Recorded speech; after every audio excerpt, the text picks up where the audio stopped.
Hey everybody, it's Dr. Mark Hyman. Welcome to my weekly house call, your chance to ask me your questions. And today we're covering some really important subjects: multiple sclerosis, chronic fatigue, and fibromyalgia. Now these illnesses can be devastating, and I want to dive in and give you some hope and some strategies. First, let's listen to our question. Hi, I just have a quick question. I was diagnosed with MS about 15 years ago, and I've never taken any of the medicine that they wanted me to take.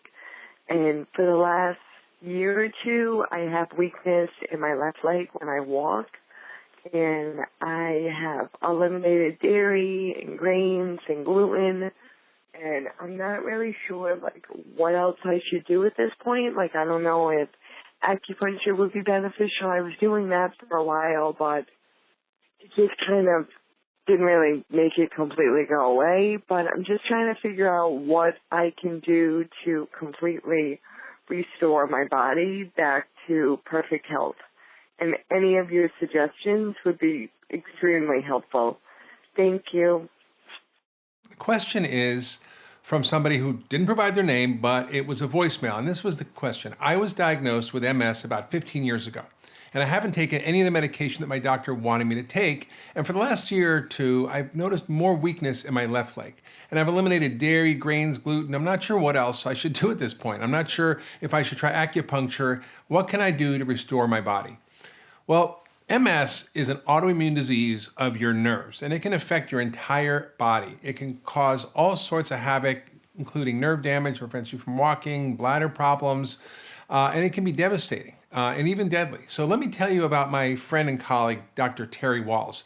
She's a doctor who was diagnosed with MS, and she used the power of functional medicine and food as medicine to manage and treat her MS.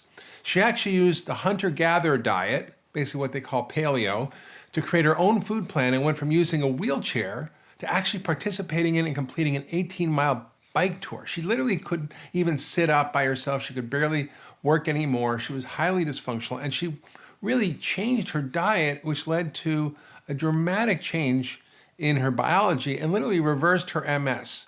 And now she's lecturing all over the world. She has a TED Talk that's had millions of views. I'm going to provide a link to the TED Talk so you can see in some of her work. There really are a number of things that we do to fix MS. It's mostly looking for the cause: hidden infections, viruses, molds, food sensitivities and allergies, gut problems, what we call dysbiosis or imbalances in gut and leaky gut.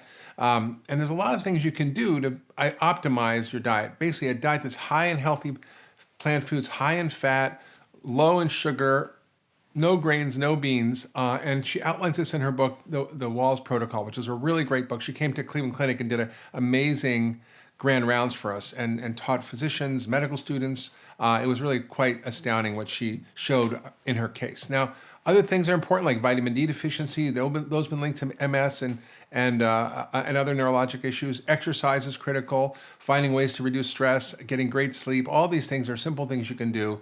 And if you're really stuck, you need to go see a functional medicine doctor, have them help you figure it out. So nobody wants to hear their doctor say the words multiple sclerosis or any autoimmune disease for that matter. It's scary, and that's real. But it's also manageable and often fixable. I've seen literally hundreds of patients over the years with autoimmune diseases that have been successfully reversed or dramatically improved using the power of functional medicine. So there's some great resources and tactics we talked about, but there's more. You can check out the written companion to this blog so you can get all the resources you need to address through functional medicine, MS, and other autoimmune diseases.